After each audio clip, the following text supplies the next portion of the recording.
नमस्ते। आज बात संविदा की नौकरी की। आज बात संविदा की नौकरी से उपजी समस्याओं की। क्या संविदा की नौकरी समस्या का समाधान है या संविदा की नौकरी खुद एक समस्या है?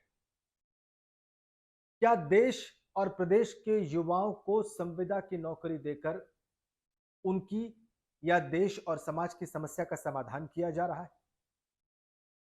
क्या इससे देश और समाज का सरकारी विभागों का कोई भला हो जाएगा? उनके काम में कोई गति आ जाएगी? उनके काम की गुणवत्ता बढ़ जाएगी? या संविदा की नौकरी से काम की गुणवत्ता कम होगी, काम की जिम्मेदारी लेने वाले लोगों की भावना कम होगी? क्या इससे युवाओं का भविष्य सुरक्षित होगा? क्या जो बेरोजगारी की समस्या इस देश और प्रदेश के सामने मुंह बाए खड़ी है, क्या ये उसका समाधान सोच लिया गया है? क्या उत्तर प्रदेश में आज आउटसोर्सिंग निगम प्राइवेट लिमिटेड की जो घोषणा हुई है बनाने की, वो इस दिशा में बढ़ाया गया एक समस्या के समाधान की दिशा में बढ़ाया गया कदम है, या इससे कोई समस्या का समाधान नहीं होगा और समस्या जस की तस बनी रहेगी? आइए आज इस वीडियो में इसी पर बात करते हैं। आज यूपी कैबिनेट की बैठक हुई और उसमें जो 15 प्रस्ताव पास हुए, उसमें से एक प्रस्ताव की सबसे ज्यादा चर्चा है और यह प्रस्ताव है यूपी आउटसोर्सिंग सेवा निगम लिमिटेड। ये 2013 का जो एक्ट है उसके सेक्शन 8 के तहत बनाया गया है और इसके जरिए संविदा कर्मचारियों की नियुक्ति या उनकी नियुक्ति के बाद की जो शिकायतें थी उसके समाधान की बात की जा रही है। ये निगम लिमिटेड जो है, ये नो प्रॉफिट और नो लॉस की थ्योरी पर काम करेगा और इसका काम होगा कि योग्य लोगों का चयन किया जाए कॉन्ट्रैक्ट पर नौकरी करने के लिए। ये कॉन्ट्रैक्ट होगा 3 साल का और इसमें बताया गया है कि 16 से 20 हजार रुपए की तनख्वाह चुने हुए लोगों को दी जाएगी, यानी मिनिमम 16 और मैक्सिमम 20। वक्त होगा 3 साल का, लेकिन अगर बीच में कोई शिकायत आई, काम में कोई गड़बड़ी पाई गई, तो तुरंत उस व्यक्ति को सेवा से बर्खास्त किया जा सकेगा। एजेंसीज लेकिन फिर भी होंगी जो इनको अलॉट करेंगी संबंधित विभागों को उनकी डिमांड के अनुसार। अब आप बताइए कि क्या 3 साल काम करने की बात से किसी युवा का भविष्य सुरक्षित हो जाएगा? क्या 3 साल का जो प्रावधान किया गया है, इससे सुरक्षा की भावना आ जाएगी, या 16 से 20 हजार की तनख्वाह किसी युवा के लिए पर्याप्त होगी? आप खुद बताइए। 16 से 20 हजार रुपए की तनख्वाह में यह कहा जा रहा है कि उस व्यक्ति का पीएफ भी कट सकेगा, प्रोविडेंट फंड में वो पैसा जमा कर सकेगा और उसको ईएसआई की सुविधा दी जाएगी। तो ईएसआई की सुविधा तो अच्छी बात है, लेकिन क्या 16 से 20 हजार रुपए की तनख्वाह में कोई व्यक्ति अपनी इच्छा से पीएफ कटवाएगा? सवाल यह है। इसके अलावा भी कई सारे सवाल हैं और उन सवालों पर हम आगे बात करेंगे। अच्छा, आज कुछ ये जो बातें कही गई प्रेस कॉन्फ्रेंस में से कुछ जो पॉजिटिव बातें समझ में आई, उनको भी मैं आपको बता दूं। जैसे कि जो महिला संविदा कर्मचारी होंगी, उनको मैटरनिटी लीव मिलेगी 180 दिनों की। ये प्रावधान मुझे अच्छा लगा, ये पॉजिटिव है।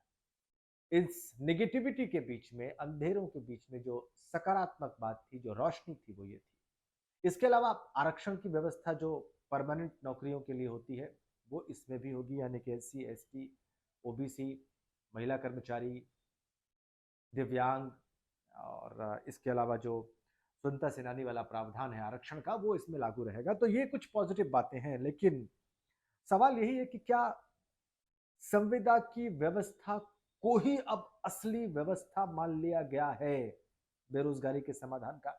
और अगर हां, तो ये तो बहुत ही भयावह स्थिति हो सकती है, क्योंकि संविदा की कर्मचारी व्यवस्था ने इस प्रदेश और देश को क्या दिया है, अनुभव हमें क्या सिखाता है, इस पर भी ध्यान देना जरूरी है।